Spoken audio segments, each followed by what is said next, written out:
Oke, salam jumpa dengan tukang insinyur. Kali ini kita akan bahas masalah ELCB, Earth Leakage Circuit Breaker, yang akan memutuskan saluran listrik jika terjadi kebocoran karena misalkan kabel fasanya ada yang terkelupas atau terbuka, kemudian menyentuh bodi atau sasis daripada peralatan listrik kita, sehingga jika lama akan menyebabkan kebakaran kabelnya dan akan bisa jadi kebakaran di rumah kita.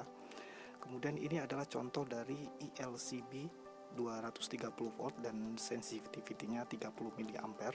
Dengan response time hanya 0,1 second, dia akan memutuskan aliran listrik jika terjadi kebocoran ke earth. Ya. Oke. Kemudian RCCB, Residual Current Circuit Breaker, ini jika ada kabel fasa yang terkelupas tapi tidak menyentuh bodi, cuman dia kebetulan kepegang oleh manusia, yang mana manusia memiliki resistance sehingga arus yang bocor akan kecil, dan ini tetap bisa menyebabkan trip dengan peralatan RCCB ini, sehingga orang yang menyentuh akan aman, yang tidak tersentuh. Ini adalah contoh dari RCCB dengan 2 volts dan cut off arusnya 30 mA.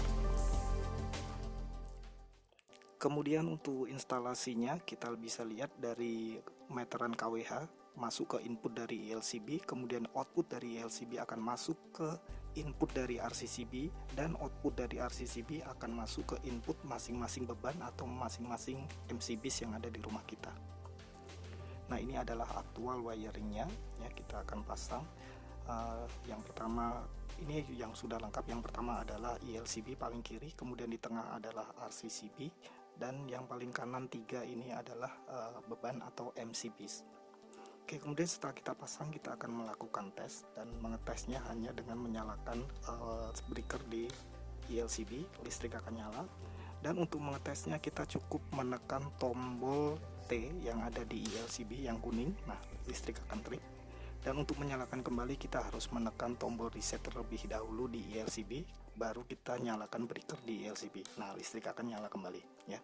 Kemudian untuk RCCB tesnya sama saja, kita tekan tombol kuning T. Nah, RCCB akan trip, lalu untuk menyalakan kembali kita hanya menekan breaker di RCCB sehingga listrik nyala kembali. Oke, demikian dari tukang insinyur kali ini. Terima kasih.